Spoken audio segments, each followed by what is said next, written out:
저희가 2부로 들어가기 전에 영상 하나 준비했거든요. 여러분 영상 먼저 보고 오시죠.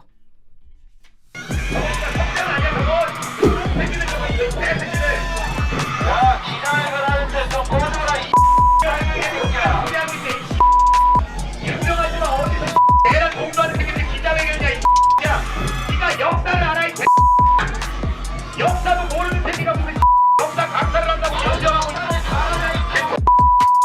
시간경을 하고 있는 야이 국민의힘에서 공천 받으려고 하고 있는 네가 가르친 학생들이 부끄럽지 않냐 야. 네, 100마디 말보다 한 개의 영상을 보시는 게 더 이해가 빠르실 것 같아서 저희가 영상을 준비했는데 사실 영상을 보면서 제3자인 저도 욕설이 맞나 좀 이런 생각이 드는데 사실 다른 매체에서 그 강사님께서 저 때 당시에 심경이 어땠는지 밝히시진 않았잖아요. 어떠셨어요 실제? 네, 저거는 언제 영상이냐면은 윤석열 대통령께서 구치소에서 석방되기 전날, 전날에 타이밍이 그렇더라고요. 저는 뭐 윤석열 대통령 석방을 막 주장하고 있을 때 어떻게 하면 국민들에게 더 많이 알릴까? 마지막 방법으로 그때 제가 구치소를 갔었거든요. 가서 윤석열 대통령께 편지를 전하고 힘내시라. 편지 전하는 거로 전하러 갔거든요. 갔는데 제가 간다는 게 알려지니까 있잖아요. 또 이재명 지지하는 쪽에서 스피커를 이만한 거 들고 와가지고 뒤에서 막 방해하더라고. 기자 벽에 못하도록. 저 때 한 명이 말한 거예요? 네, 한 명이 스피커 이만 가지고 와서 네. 숨어서 계속 이야기하니까 그 경찰도 제재를 못하더라고요. 그래서 너무 심하더라고요. 네가 역사를 알아 하잖아요. 한국사 강사한테 그때 역사를 아냐는 한마디 하고 질문이, 싶었어요. 제가 역사를 26년간 가르쳤는데 그 제자들 중에 서울대 갈 애들도 많고 또 공무원들이 많은데 수능 강의 공무원들 그 제자들을 무시하는 거잖아요. 그렇죠. 그 제자들은 역사 강의는 전환길이가 제일 잘한다. 그 일타 강사가 되는 걸 자타가 공인하거든요. 그런데 네가 역사를 알아 이런 거는 설득력이 없죠. 두 번째는 너무 쌍욕이 심했거든요. 그럼 저는 이렇게 했죠. 이재명 지지하는 사람들은 다 그런가? 예? 뭐 아니 이재명 대표도 뭐 쌍욕은 다 국민들이 알려졌지 않습니까? 지지자도 저런가 생각이 들었고 세 번째는 그럼에도 불구하고 지금 무대에 올라가서 했거든요. 그때 이 말씀 드렸죠. 민주주의가 좋은 게 이거라고. 그냥 놔두자고. 왜냐하면 이재명 대통령이 대통령이 되면은 독재가 되고 전체주의가 되고 저런 자유도 이제 없을 것이다. 지금이 그나마 자유민주가 있으니까 저렇게 욕해도 놔두는 거 아니냐. 이렇게 제가 너그럽게 생각하고 끝까지 했죠. 그래 저런 건 안 되죠. 상대방 연설하는 데 와가지고. 그러니까 이재명 민주당 대표가 대통령이 되면 표현의 자유도 없어질 것이다 이렇게 보시는 건가요? 지금 얼마 전에 또 민주당에서 법안을 발의한다 하대요. 뭐냐면은 유튜브. 왜냐하면 사실은 이번에도 박근혜 대통령 때처럼 유튜브가 활성화되지 않았으면 윤석열 대통령도 벌써 인용 파면됐어요. 뭐 솔직히 왜냐하면 레거시 미디어들 보십시오. 전환길이 지금 뭐 메인 방송국에 나오라 소리 안 하잖아요. 왜 안 나오는지 하면은 그들의 어떤 방송 논조와 전환길이 좀 다르다는 거죠. 그런데 2030 세대들과 전 국민이 일어나게 될 이유가 뭔데요? 그 레거시 미디어가 아니고 지금 이것처럼 유튜브나 뉴미디어 때문에 국민들이 제대로 알게 된 거잖아요. 그래서 지금은 이제 대통령 지지율 50% 이상 된 것도 같은 맥락이죠. 그래서 뭐 어쨌든 그러다 보니까 민주당에서는 유튜브에 대해서 앞으로 음모론이나 또는 뭐 그 전환길 같은 이런 사람 민주당의 반민주당적인 이런 유튜버들을 그 돈 하나도 못 벌게 일단 유튜브를 통해서 막고 무조건 뭐 형사처벌하겠다 법안 발의해야 돼요. 그럼 저는 이것에 대해 또 물어보고 싶어요. 민주당을 지지하는 든 말든 그거는 자유인데 이거는 독재주의고 전체주의 아니냐. 사회주의 중국이 지금 그렇잖아요. 인터넷 통제하고 금연하지 않습니까? 아니 음모론 기준도 없잖아. 자기들이 주장하면은 진짜고 남들이 주장하면 무조건 음모론이 하잖아요. 근데 지금 금방 말씀드린 대로 이번에 민주당이 뜻대로 안 됐잖아요. 왜 안 된지 아세요? 기각될 거라면 유튜브 때문이라고 생각할 거예요. 왜냐하면 기존의 방송은 그렇게 자기들 목소리 내주잖아요. 그런 방송 내주니까 통제가 가능했는데 이 미디어 유튜브는 통제가 안 되는 거예요. 오히려 진실을 알려버리니까 어이쿠 그래서 윤석열 대통령 지지 올라간 이유가 금방 지금 이 방송도 그렇듯이 그러니까 얼마나 믿겠어요? 그런데 그럼에도 불구하고 비판을 허용하고 해야 되는데 그 통제하는 것은 민주주의를 말살시키는 거죠. 강사님 저 영상을 보고 강사님뿐만 아니라 제자들까지 이제 비난하는 거라고 말씀하셨잖아요. 네. 그럼 실제 제자들도 저 영상을 봤을 거란 말이죠. 많이 받겠죠. 네, 제자분들한테 연락 오셨어요? 아니요, 뭐 연락은 제 그 소통하는 공간은 네이버 카페인데 네. 재난길이가 지금 이제 시국선 하고 난 뒤에는 네. 그러려니 생각할 거예요. 아, 네. 그러면 제가 이것도 한번 여쭤볼게요. 그러니까 보수 지지자들 입장에서는 사실 전한길 강사님 하면은 항상 윤석열 대통령 복귀를 위해서 일선에서 외쳐주시는 분이잖아요. 그런데 국민의힘 의원들도 좀 더 적극적으로 나서줬으면 좋겠다. 이런 말들이 굉장히 많으세요. 같은 보수를 지지하는 지지층들이어도 그러니까 어떻게 좀 보세요. 그러니까 왜냐하면 긴급 토론에도 얼마 전에 가셨잖아요. 네네. 그러니까 실제 그 현장의 반응은 어떻고 국민의힘 의원들은 무슨 생각을 하고 있고 네. 실제 보셨으니까 어떠세요? 저는 네. 이해는 돼요. 지금까지 한 번도 국민의힘 의원들에 대해서는 제가 뭐 비판하거나 그러지 않았잖아요. 네. 이유는 뭐냐 하면은 처음에 비상기업 때 뭐 한동훈을 비롯 이런 사람들은 사실은 윤석열 대통령을 배신하고 완전히 그 민주당하고 손잡고 대통령 탄핵에 찬성해 버렸잖아요. 네. 이미 그것은 아웃이고 그리고 그런 속에서 민주당이 뭘 내세우는 계속 비상기업은 내란이다 내란 숙이다니까 국민의힘 의원들도 윤석열 대통령 탄핵 반대하는데 뭐 주장하게 되면 너 내란 동조다 이래버린 거야. 솔직히 네. 그거를 좀 탈피할 필요가 있거든요. 그 프레임 때문에 사실은 국민의힘 의원들도 좀 자유롭지 못했죠. 그러다가 그 프레임을 어떻게 벗어야 될까요? 그러니까 그러다가 서서히 있잖아요. 왜냐하면 국회의원들은 국민하고 같이 가잖아요. 자기 지역에 있는 지역의 그 지역구의 국민들이 과연 자기를 얼마나 지지하느냐에 달렸잖아요. 네. 그런데 서서히 시간이 지나면 분위기가 달라지잖아요. 비상기업 당시에 윤석열 대통령의 지지율이 10% 되었거든.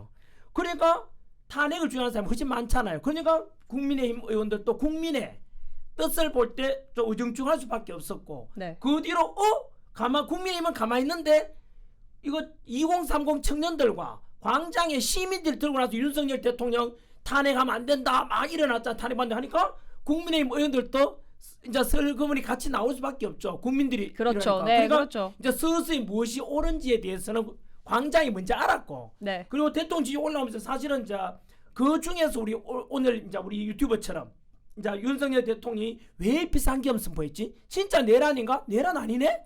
그리고 민주당이 29번 탄핵하고 그 뒤로 막 탄핵도 막 하니까 국민들이 진실을 알아버렸잖아요. 네. 그러면서 대통령 지지 올라가니까 국민의힘 의원들도 이제 같이 가야 할 수밖에 없구나 싶어서 처음에는 나경원 의원이나 윤상현 의원이나 또 몇몇 의원들이 있잖아. 앞에 먼저 나오셨고 네. 그 뒤로 이제 지금 많이 나오게 되고 제가 오늘 아침에도 헌법재판소 앞에 가서 그 밤새워서 릴레이하고 그 시위하는 분들한테 제가 지지하고 오늘이 19일째 나갔거든. 매일 아침에. 네. 그게 국민의힘 의원들도 릴레이 시위해요. 2번씩 돌아가면서 하거든요. 그래서 저는 어쩔 수 없이 그렇고 조금은 먼저 나온 분이 있고 이게 뭐냐면 우리 국민하고 똑같아요. 처음에 국민들의 80% 이상이 윤석열 대통령이 싫어했잖아요. 네. 이 말은 대통령 지지율이 10%밖에 안 되니까 80 몇 %가 다 싫다 했잖아요. 네.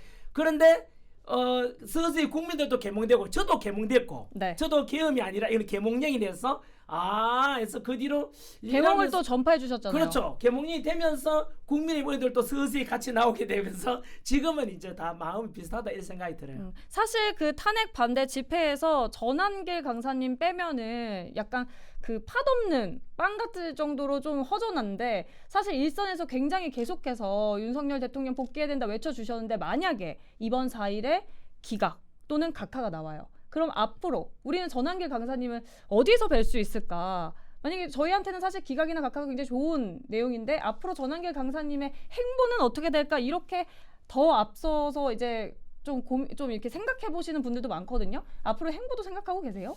네, 좀 전에 우리 앵커분께서 뭐 제가 뭐 되게 이렇게 뭐 큰 일을 해낸 것처럼 말씀하시지만 저는 그렇게 생각하지 않고요. 저는 크리스찬으로서 이게 참 하나님의 뜻으로 보거든요. 네. 국민들도 자발적으로 나왔잖아요. 네. 누가 강요한 게 아니잖아요. 집회 나가 보면은 80대 연세 드신 분들 진짜 그 겨울 부산역에서는 감동이었거든요. 그 겨울비 맞으면서 있잖아요. 이름 없이 얼굴 없이 나와 계시는 그분들은 자유민주주의 지켜야 된다. 이 일념 하나거더라고요. 태극기 들고 성조기 들고 우리나라 지켜야 된다는 네. 그걸 볼 때 저는 그분들이 진짜 영웅이고 주인공이라 생각하거든요. 그래서 그 참 이번에 우리가 탄핵 반대 주장했는 것은 단순한 윤석열 대통령 지금 복귀만 반해서가 아니라 네. 이러다가 까딱 잘못하면 대한민국 침몰하겠다 생각해서 자유민주주의 수호 체제 전쟁이라 그러고 흔히 그 뭐 초안전 하이브리드 전쟁 이렇게 표현하잖아요. 네. 까딱 잘못하면 우리가 제2의 홍콩이 되겠다 이렇게 생각해서 위기하면서 나온 국민들도 되게 많았고 왜냐하면 윤석열 대통령 비상기업 그 담화문에 반국가 세력 측근이 들어가 있었거든요. 네. 그걸 다 알게 됐잖아요. 그래서 어쨌든 저는 뭐 저도 개몽대가 나왔기 때문에 2030 세대들이 주인공이고 또 아스팔트에 제일 먼저 나오신 분들 그분들이 주인공이고 저는 멋습니다 생각하고요. 다만 2030 제가 나오게 된 이유는 뭐냐면 제 개인의 이익을 위해서 나온 건 아니잖아요. 저는 그렇죠, 손해보면서 그렇죠. 나왔잖아요. 네. 욕먹고 욕먹으면 나온 이유가 자유민주주의 지켜야 되겠다. 그리고 2030 세대들이 살아갈 대한민국에 대해서 저는 이제 인기 많고 돈 많이 벌었지 않습니까? 돈 많이 인기했는데 나만 편하게 살리면 이제 뭐 이런 척 해도 되지만은 제 인생을 돌아보면 억수로 후회될 것 같더라고요. 비겁했다. 이래가지고 침몰하는데 내가 목소리 낼 수 있으면 내야 되지 않냐. 네. 먼 날이 지나 보면은 내 인생에 굉장히 후회될 것 같아. 비겁했다는. 그거 싫어서 그래. 내가 욕 먹더라도 지금 목소리 내고 2030 세대이자 내 자식 세대 이런 세대들이 잘 살아갈 대한민국을 위해서 나는 나와야 된다 생각하고 나왔잖아요. 네. 그럼 어쨌든 그들이 저를 지금도 많이 지지하잖아. 2030 제 마음을 알아준 거잖아요. 네. 그래서 저는 이제 그 중에서 어떤 사람 전환길에 이제 정치하려고 하는구나, 뭐 국회의원 하려고 하는구나. 지금도 댓글 많이 해놔요. 악플 가보면 전환길이 저러다가 국민의 공천 받으려고 하는구나. 저는 정치는 안 한다고 예전부터 말씀 많이 드렸고 제 달란트 능력이 아니고요. 저는 평생 이제 이렇게 강사 역할을 해왔지 않습니까? 네. 26년간 그거를 제가 잘할 수 있는 것과 2030 청년들을 요구를 들어주시는 게 뭘까 고민하다가 그들을 위한 소통 공간 만들자. 그게 바로 언론이었어요. 두 번째는 지금 대한민국이 이렇게 두 조각으로 분열된 이유가 뭘까? 똑같은 하나의 사건 비상계엄과 똑같은 탄핵인데 국민들을 받아들이는 건 정반대단 말이에요. 맞습니다. 너무나 이렇단 말이에요. 네. 왜 그럴까? 저는 이 공공의 적, 국민 분열 공공의 적이 바로 언론이라고 생각해요. 너무 언론에서 편향되게 보도하니까 사람은 이제 그것만 보고 이제 그 언론 통해서 받아들이지 않았습니까? 그러면서 언론이 원인이라 생각해서 그러면 국민들을 통합할 수 있고 네. 제대로 알려줄 수 있는 그런 시사적인 것. 저는 그래서 언론을 차려야 된다 해서 제가 전환길 뉴스를 사실 오늘 오픈했죠. 오늘 오픈하셨어요? 오늘 4월 1일이잖아요. 네네네. 그 4월 4일 날 대통령 이제 헌법재판소 선고가 돼 있잖아요. 4월 4일 날. 네. 3일이라서 오늘 4월 1일이 오늘이 전환길 뉴스. 원래 꽃보다 전환길 아니었나요? 그거는 이제 개인 강사로서의 채널이었고 아. 이제는 언론사. 이제 오늘부터 저도 언론인입니다. 네네네. 그래서 언론사로서 이제 공식적인 채널도 만들어지고 홈페이지도 오늘 오픈했어요. 네. 그러면은 조심스럽지만 이 네. 부분도 여쭤봐야 될 것 같아요. 사실 대학생들의 시국 선언물 찾아보면은 말씀하신 것처럼 언론이라는 단어가 굉장히 많이 나와요. 너무 많죠. 네, 그러면은 조심스럽지만 언론이 어떻게 보면 국민들을 뭐 올곧게 깨어나지 못하도록 가스라이팅을 할 수도 있다 이런 역할로도 보시는 건가요? 지금 국민 분열된 이유가 가스라이팅 당해서 세뇌돼서 그렇잖아요. 지금도 뉴스 한번 보시면은요. 네. 예를 들면 공평하게 보도하는 게 있지만 그렇지 않은 언론 보면은요. 네. 이야 이거 뭐냐 민주당 보도하는 내용만 이야기해요. 반대편 이야기 안 해요. 네. 그러면 한마디로 민주당 끈앞을 저는 민주당 한통속이라고 이야기하는데요. 그런 언론이 있어요. 뭐 국민들은 알아 판단하실 거 아닙니까? 그래서 전환길 뉴스에서 그 위에 지금 올려놓으신 그 단어가 be honest, 그러니까 정직, 네, 정직이죠. 거짓말하지 않는다 네. 이렇게. 제 신념이 원래 꿈이라도 거짓말하지 말자 이게 제 신념이었고요. 네네네. 그리고 지금까지 제가 26년간 강의하면서도 그렇고 제 인생 10계명의 두 번째 계명이 지혜로운 자는 시간을 아끼느라 게으른 자에게는 길은 가시골다리 같으나 정지한 자에게는 대로다 해서 언제나 정직이 제 신념이에요. 네. 그래서 진짜 예를 들면 이번에 탄핵이다 이런 사건 통해서 있잖아요. 국민들은 나는 이걸 제대로 알고 싶어. 이쪽 방송 채널 다르고 이쪽 다르네. 전환길 뉴스에 딱 오면 이거는 이렇습니다에 대해서 정직하게 보도해주는 그런 역할을 하고 싶어요. 강사님, 그런데 전환길 TV뿐만 아니라 책을 또 출간하신다고 제가 몇 시간 전에 좀 전에 들었습니다. 그 윤석열 대통령과 관련해서 또 국민의 의원들과 합심해서 이렇게 책을 출간한다는 소식을 접했는데 이건 그건 뭘까요? 제 책이 아니고요. 네. 뭐 그거는 제 책이 아니고 그 윤석열 대통령 책이고 저는 추천사 정도 써드린 것 같은데요. 추천서. 네네, 제 책은 없습니다. 그런데 이제 좀 의견이 좀 담겼다 이런 내용이 있던데요. 새로운 대한민국이라는 책에. 네. 잘 모르. 제가 직접 쓴 건 아니라서. 네. 아닙니다. 그건. 알겠습니다. 네. 그러면 이제 윤석열 대통령 이제 직무 복귀 저희는 생각하고 있지 않습니까? 네. 그럼 앞으로 정치가 또 어떻게 나아가야 할까요? 아마 보수 지지층 분들 입장에서도 이것 또한 고민일 거라고 생각해요. 네, 지금 이제 3일 뒤에 이제 4월 4일 날 헌법재판소에 선고가 있겠지만 저는 뭐 이미 앞에 말씀드린 대로 네. 100% 기각 또는 각하 아마 기각으로 나올 거라고 확신하고 있는데요. 그러면 이제 윤석열 대통령 직무 복귀 되겠죠? 네. 그리고 뭐 국방부 장관 지금 경찰청장 없지 않습니까? 그리고 모든 국가 기관의 시스템이 정상화 되겠죠? 그리고 경제도 이제 회복되겠죠, 그죠? 그리고 제일 중요한 우리 안보, 한미 동맹, 중요하죠. 트럼프 대통령과 정상회담이 이루어질 것이 이게 네. 정상으로 돌아가는 거죠. 참으로 너무나 이거는 위대한 게 아니고 당연한 것으로 오르기까지 너무 돌아왔어요. 그래서 물론 이제 우리가 이런 당연한 걸 돌아오는데 그 과정에서 문제점들을 알게 된 바람에 너무 개몽령이 하지 않습니다. 너무 잘 됐다. 네. 그래서 드러난 문제들을 이제 개선해야 돼요. 그게 이제 어떤 분들은 윤석열 2.0 이런 표현하고요. 저도 마찬가지로 그 다음 이제 할 일이 많죠. 왜냐하면 윤석열 대통령 직무 복귀는 이거는 1단계밖에 안 돼요. 지금 이번에 드러난 문제가 얼마나 많았습니까? 첫 번째 탄핵도 너무 많았잖아요. 이거 야당의 탄핵 폭주 이 문제도요. 국민이 부여한 권한 이상일 겁니다. 네. 그리고 공수처 없어져야 되죠. 수사권 지금도 서로 상고발이 돼 있어요. 지금 맞아요. 공수처와 네. 검사가 이거 문재인 정부 때 괴물이 탄생했거든요. 공수처가 지금까지 구속된 게 대통령밖에 없어요. 그전에 없었잖아요. 1년에 예산 얼마인지 아세요? 200억씩 가요. 지난 4년간 800억이 들어갔어요. 국민 혈세가. 그 공수처 했는 일이 뭐냐고 지금. 수사 혼란이니까 없어져야 되죠. 그 다음에 헌법재판소도 마찬가지로 이렇게 정치 편향되고 이번에 문제가 많았잖아요. 네. 반드시 개선돼야 됩니다. 그리고 덧붙여서 선관위 문제가 개선돼야 되거든요. 선관위 878건의 비리가 나타났잖아요. 이거 그냥 보고 가면 안 되죠. 감사원에서 감사하니까 그것도 독립기관이라고 헌법재판소에서 그 감사하면 안 된다 했잖아요. 말이 돼요? 저는 이번에 선관위가 완전히 개선돼야 하는 이유가 부정선거 의혹도 마찬가지로 윤석열 대통령이 비상기염의 이유 중에 하나거든요. 네. 그래서 국회 280명 기염군 갖는 것보다 선관위에 한 300명까지 더 많이 갔거든요. 그만큼 선관위가 문제가 많다는 거잖아요. 그러면 이 부정선거에 관한 것은 자꾸 민주당에서는 앞으로 또 고발한다 하더라고요. 부정선거 의혹을 제기하면 10년 이하의 징역이 처하겠대요. 말이 돼요? 왜냐면요. 한번 봐요. 부정선거가 현재 국민들이 현재 선관위에 대한 불신이 많잖아요. 그렇죠. 비리도 뭐 878건 감사도 안 받잖아요. 그럼 어떻게 할 거니? 그대로 놔두고 할 거예요? 아니잖아요. 그러면 이게 워낙 중요한가 하면 민주주의의 근간이 투표인데 투표 선거로 관할하잖아요. 네. 이것이 공정하지 못하면 모든 것이 다 무너져요. 그래서 선거 제도가 반드시 개선돼야 되잖아요. 전환기나 부정선거 의혹이 있다 치면은 음모론이라 하지 말고 그래? 의혹 있으면 깨보자. 이게 정상 아닌가요? 야 부정선거 그런 말 하지 마. 이게 정상 아니잖아요. 그렇죠. 깨보자. 뭐가 문제지? 투표함 관리, 그 다음에 서버 문제, 그 다음에 전산화 해킹 위험성, 그리고 통합 인명부 있잖아요. 선거 인명부 확인해보고 그게 정상이 아닌가요? 그래서 다음에 치러질 대선이든 총선이든 지선이든 간에 부정선거에 대한 의혹을 미리 차단하는 게 상식이잖아요. 그렇죠. 그러면은 부정선거 있었는지 없었는지를 깨봐야 되겠죠. 그죠? 다 확인하고 가자라는 게 정상이죠.